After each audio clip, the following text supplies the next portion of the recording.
নমস্কার। মিলন পরিবারের একটি নতুন ভিডিওতে আপনাদের প্রত্যেককে স্বাগত জানাই। আমাদের এই সপ্তাহের নিবেদন জননী জন্মভূমিশ্চ।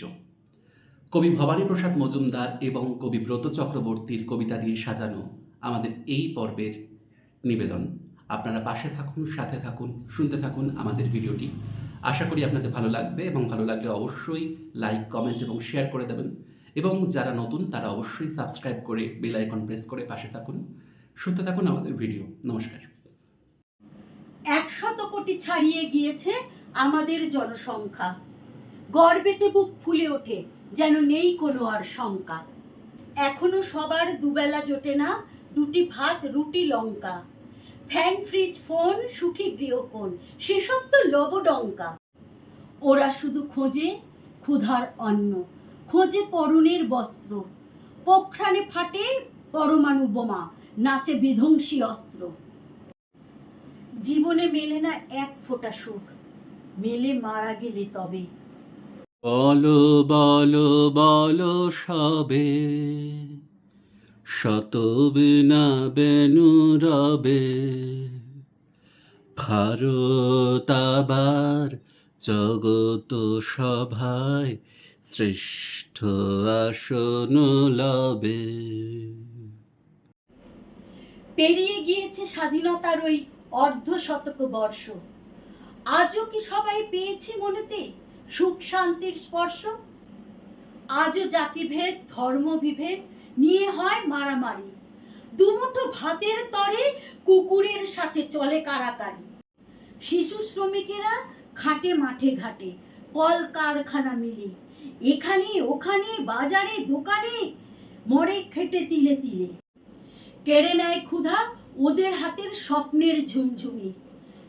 এমন দেশটি কোথাও খুঁজে পাবে না কো তুমি।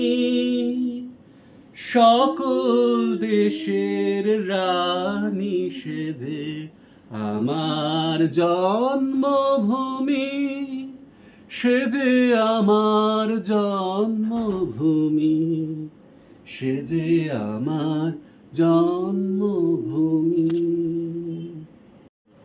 জাতির জীবনে যারা সুখ বনে, তারা মরে ধুকে ধুকে।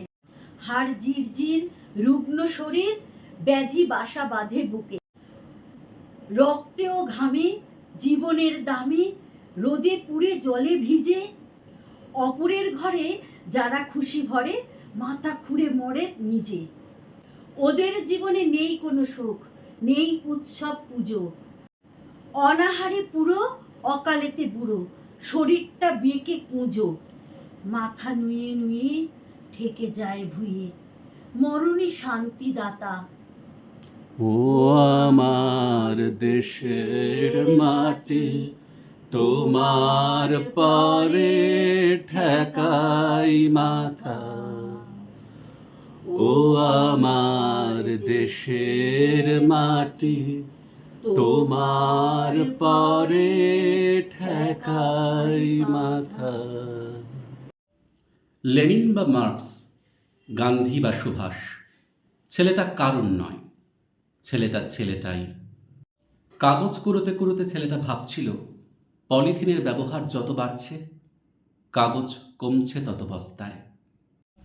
বাজার মন্দা, তাই ধান্দা লাগাতে হবে অন্য কিছুর। যে লোকটা রোজ আকাশে সূর্য আঁকে, রাত্রিরে চাঁদ, এসব সেই লোকটার ফাঁদ। ভুলভাল যাতায় ফেলে পেশা, ছেলেটা ভাবছিল। আকাশ ফুটো করে এমন দৃষ্টি যেন শতাব্দী ধুয়ে যাবে। একটা দোকানের শেডের নিচে দাঁড়িয়ে পিঠের বস্তা বাজাচ্ছিল ছেলেটা, আর ভাবছিল ফেলে ছড়িয়ে খেয়ে ঢেকুর তোলা লোকজনের পাশে সে একটা বাজে, বেমানান। ভাবতে ভাবতে ছেলেটা যখন অল্প মুখ তুলল, গলার শিরা খোলালো, নিজের দু পায়ে দাঁড়াতে দাঁড়াতে হাত দুটোকে বজ্রমুঠি করল। দূর থেকে আমার মনে হলো ছেলেটা অল্প লেনিন, অল্প মার্কস, অল্প গান্ধী, আর বাকিটা সুভাষ।